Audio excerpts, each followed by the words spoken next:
మన జీవితంలో చెట్లకు ఎంత ప్రాధాన్యత ఉందో తెలుసా? నిజానికి మన ఉనికికే అవి ఆధారం. కాని ఈ విషయాన్ని మనం చాలా తేలిగ్గా తీసుకుంటాం కదూ?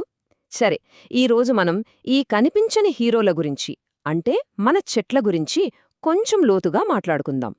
ముందుగా ఒక ప్రశ్న. ఒక్కసారి కళ్ళు మూసుకుని ఊహించుకోండి, ఈ భూమి మీద ఒక్కటంటే ఒక్క చెట్టు కూడా లేదు. అప్పుడు ఏమవుతుంది? మన ప్రపంచం ఎలా ఉంటుంది? మన పరిస్థితి ఏంటి? జవాబు చాలా సింపుల్, కాని చాలా భయంకరమైనది. చెట్లు లేకపోతే మనం కూడా ఉండం, భూమి మీద ప్రాణమనేది ఉండదు. ఇదేదో ఊహించి చెప్తున్న మాట కాదు, ఇదొక కఠోరమైన నిజం. అసలు ఎందుకలా అంటున్నానో ఇప్పుడు చూద్దాం. సరే, మొట్టమొదట చెట్లు చేసే అత్యంత ముఖ్యమైన పని గురించి తెలుసుకుందాం. అసలు చెట్లను మన భూమికి ఊపిరితిత్తులు అని ఎందుకంటారో చూద్దాం రండి. మనకి చెట్లకి మధ్య ఒక అద్భుతమైన సంబంధముంది. అది మన శ్వాసతో ముడిపడి ఉంది. మనమేం చేస్తాం? ఆక్సిజన్ పీల్చుకుంటాం, కార్బన్ డయాక్సైడ్ వదులుతాం. చెట్లు దీనికి సరిగ్గా ఆపోజిట్. అవి మనం వదిలేసిన కార్బన్ డయాక్సైడ్ను పీల్చుకుని మనకు ప్రాణం పోసే ఆక్సిజన్ను బయటకు వదులుతాయి. చూసారా, ఇది ప్రకృతి ఏర్పాటు చేసిన ఒక పర్ఫెక్ట్ సైకిల్.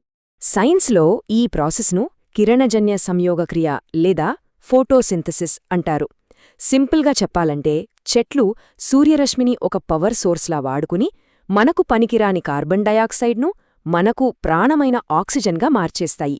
ఈ ఒక్క ప్రక్రియ వల్లే ఈ భూమి మీద జీవం నిలిచి ఉంది. చెట్లు మనకు కేవలం గాలిని మాత్రమే ఇవ్వవు. అవి ప్రకృతి మనకిచ్చిన ఒక పెద్ద గిఫ్ట్ బాక్స్ లాంటివి. మనం మనుగడకు అవి ఇంకా ఏమేమిస్తాయో చూస్తే ఆశ్చర్యపోతాం. ఒక్కసారి మన చుట్టూ చూసుకుందాం.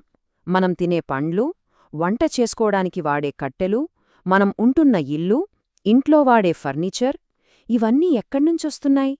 అన్ని చెట్లనుంచే. చివరికి మనం తినే ఆహారంలో ఉండే పిండి పదార్థాలు కూడా మొక్కలనుంచే వస్తాయి. ఇది చాలామందికి తెలియని విషయం. మనకు వర్షాలు పడటానికి కూడా చెట్లే కారణం. వాటి ఆకులనుంచి నీటి ఆవిరి గాలిలోకి వెళుతోంది. ఈ ఆవిరి వల్లే గాలి చల్లబడి మేఘాలు ఏర్పడి వర్షం కురుస్తుంది. అంటే తాగే నీటికి కూడా మనం చెట్లకు రుణపడి ఉన్నామన్నమాట. ఇక్కడో ఇంట్రెస్టింగ్ ఫ్యాక్ట్. దక్షిణ అమెరికాలో కౌ ట్రీ అని ఒక చెట్టుందట. దానినుంచి వచ్చే ద్రవాన్ని అక్కడి వాళ్లు నిజమైన పాలకు బదులుగా తాగుతారట. ప్రకృతిలో ఎన్ని వింతలున్నాయో కదా. ఇంకా ఉన్నాయి. రబ్బర్ చెట్టు పాలు లేకపోతే మన వాహనాలకు టైర్లుండేవి కావు. జలుబు చేస్తే వాడే యూకలిప్టస్ ఆయిల్ కూడా చెట్టునుంచే వస్తుంది. ఇలా చెప్పుకుంటూ పోతే చెట్ల వల్ల మనకు కలిగే లాభాలకు అంతులేదు. సరే, ఇప్పుడు చెట్లలోని మరో అద్భుతమైన కోణం గురించి మాట్లాడుకుందాం. అది వాటి వయస్సు. అవి తమలో దాచుకున్న చరిత్ర. అవి కాలానికి సజీవ సాక్షులు. కొన్ని చెట్లు ఎంతకాలం బతుకుతాయో తెలుసా? 10,000 సంవత్సరాలు. అవును, అక్షరాల 10,000 ఏళ్లు. అంటే మానవ నాగరికత మొదలైనప్పట్నుంచి ఇప్పటివరకు అవి బతికే ఉన్నాయన్నమాట. ఉదాహరణకి, అమెరికాలో జనరల్ షెర్మన్ అనే ఒక చెట్టు ఉంది. దాని వయస్సు కొన్ని వేల సంవత్సరాలు. అది ఎన్ని తరాలను, ఎన్ని సామ్రాజ్యాలను చూసిందో కదా. అందుకే అంటాను, ఇవి కేవలం చెట్లు కాదు, నడిచే చరిత్ర పుస్తకాలు. ఇంతకీ ఒక చెట్టు వయసును ఎలా కనుక్కుంటారు? చాలా సింపుల్. చెట్టును నరికినప్పుడు దాని కాండం లోపల గుండ్రటి వలయాలు కనిపిస్తాయి. ప్రతి వలయం ఒక సంవత్సరానికి గుర్తు. సో ఆ వలయాలను లెక్కిస్తే చాలు, చెట్టు వయస్సు తెలిసిపోతుంది. ప్రతి రింగ్ ఒక ఏడాది కథను చెబుతుంది. ఇన్ని రకాలుగా మనకు సహాయం చేస్తున్న ఈ హీరో అంటే మన చెట్లు ఇప్పుడు పెద్ద ప్రమాదంలో ఉన్నాయి. ఆ ప్రమాదానికి కారణం ఎవరు? దానివల్ల ఏం జరగబోతోంది? చివరిగా దీని గురించి మాట్లాడుకుందాం. విచారకరమైన విషయమేంటంటే, ఆ ప్రమాదానికి కారణం మనమే, మానవులమే. మన అవసరాల కోసం, మన సౌకర్యాల కోసం ప్రతి సంవత్సరం లక్షల సంఖ్యలో చెట్లను నరికేస్తున్నాం.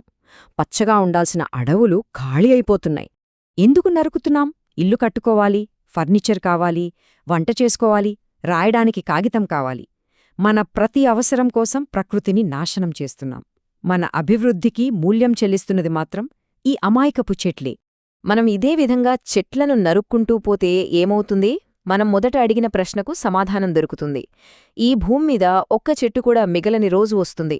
అప్పుడు ఇక మానవజాతి మనుగడ కూడా ప్రశ్నార్థకమే. కాని ఆశింకా చావలేదు. మనం ఈ సంభాషణను ఒక నెగటివ్ ప్రశ్నతో మొదలుపెట్టాం కదా. ఇప్పుడొక పాజిటివ్ ప్రశ్నతో ముగిద్దాం. ఈ భూమిమీదున్న ప్రతి ఒక్కరూ ఒక్కటంటే ఒక్క చెట్టు నాటితే అప్పుడు ఏమవుతుంది?